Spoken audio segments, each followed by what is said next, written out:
आप देख रहे हैं सिटी न्यूज झारखंड। साहिबगंज नगर निकाय चुनाव के बहाने बीजेपी जेएमएम आमने सामने आ गया है। दोनों शहर के विकास के अपने अपने दावे करते नजर आ रहे हैं। आज बीजेपी की ओर से राजमहल के पूर्व विधायक अनंत ओझा ने कमान संभालते हुए जेएमएम पर एक के बाद एक कई आरोप लगाते हुए साहिबगंज के विकास को लटकाने और भटकाने की बात कही। अनंत ओझा ने कहा कि जेएमएम हमेशा साहिबगंज के विकास को रोकने का काम किया। रेल ओवरब्रिज 2022 में ही पास हो गया, लेकिन वोट बैंक के कारण इसने अड़ंगा डाला और घनी आबादी सैकड़ों को तोड़ने का षड्यंत्र रचा। हमने साहिबगंज में इंजीनियरिंग कॉलेज, मेडिकल कॉलेज की स्वीकृति कराई, लेकिन ये सरकार जमीन नहीं दी। साहिबगंज की जनता जानती है, इसलिए भाजपा समर्थित नगर परिषद अध्यक्ष पद के उम्मीदवार विनोद चौधरी को अपना वोट देकर उन्हें भारी मतों से विजयी बनाने जा रही है।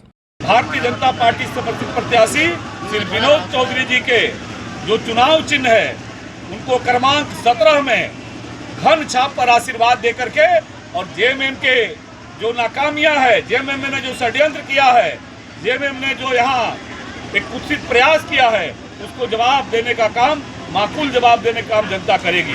जेएमएम उनको तो साहिबगंज वासियों से माफी मांगनी चाहिए कि जो आरोपी रघुवर दास की सरकार में स्वीकृति हुआ, ठीक है, अगली बार सरकार नहीं आई, लेकिन उन्हीं की सरकार में 2022 में कैबिनेट में पास हुआ, 2023 में साहिबगंज के तत्कालीन डीसी रामनिवास यादव ने अनुमति देने का काम किया। उस आरोपी को साफ साफ लिखा कि एलसी रोड हो करके ही आरोपी बनाने का काम किया जाएगा।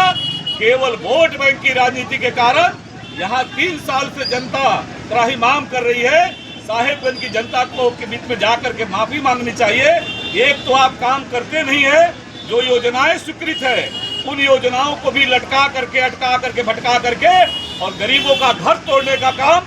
67 लोगों को आपने गजट प्रकाशित करवा दिया, जो 100-200 वर्षों से जिस घर में रहता है, पूरा का पूरा घर जा रहा है, केवल इसलिए। उनको वो भी नहीं करना, उनको मालूम है कि आज न कल ये रुक जाएगा, किसी भी प्रकार का जांच होगा। और जांच में रामनिवास यादव जी तत्कालीन डीसी ने साफ सुथरा लिखा है कि एलसी रोड होकर के ही बनेगा, आरोपी बनाया जा सकता है।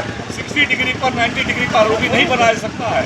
तो इसलिए योजना पूर्वक इन्होंने उसको रोकने के लिए ही ये काम किए हैं। मैं दूसरा सवाल पूछता हूँ, अगर जेएमएम के नेताओं में हिम्मत है, उनके जनप्रतिनिधियों में हिम्मत है, बताए कि 6 साल पहले साहिबगंज में इंजीनियरिंग कॉलेज करा दिया, जमीन चिन्हित हो गया।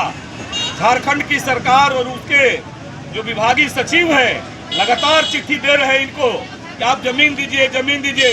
आखिर कौन सा षड्यंत्र है कि 6 वर्षों तक हमने जो गरीब का बेटा विनोद चौधरी जी युवा साथी को हम लोगों ने, भाजपा के नगर अध्यक्ष है, इनको हम लोगों ने, हमारे प्रदेश अध्यक्ष आदित्य साहू जी ने जनता की सेवा करने का अपना समर्थन दिया है।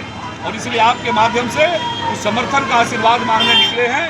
जनमानस में जो उत्साह है, जो भयपूर्ण वातावरण साहिबगंज में बनाया जा रहा है, जो भय का वातावरण बन रहा है, इस भय मुक्त शासन देने का काम नगर क्षेत्र में ये जिम्मेवारी विनोद चौधरी जी के कंधे पर भारतीय जनता पार्टी का हर एक कार्यकर्ता ने देने का काम किया है। और इस भावना को जन जन तक हम आशीर्वाद मांगने के लिए आज निकले हैं। हमारे जदयू के जिलाध्यक्ष आदरणीय सुनील सिन्हा जी, हमारे वाइस चेयरमैन रहे रामानंद शाह जी, हमारे लोजपा के आकाश जी, और ऐसे सारे तमाम जिसको इस माटी से प्रेम है, जो साहिबगंज को भय मुक्त साहिबगंज बनाना चाहते हैं, साहिबगंज की जो विकास की रफ्तार थी वो करना चाहते हैं। जनता मालिक है लोकतंत्र में। और मैं विश्वास के साथ कहता हूं कि जनता ने जिस प्रकार से उत्साह आ रहा है, इनके हर वो षड्यंत्र को साहिबगंज की जनता दूर करेगी। और अपार बहुमत के साथ विनोद चौधरी जी को आशीर्वाद दे करके, अपना आशीर्वाद दे करके, उनके क्रमांक 17 में घन छाप पर आशीर्वाद दे करके इनको भारी बहुमत से विजयी बनाने का काम करेगी।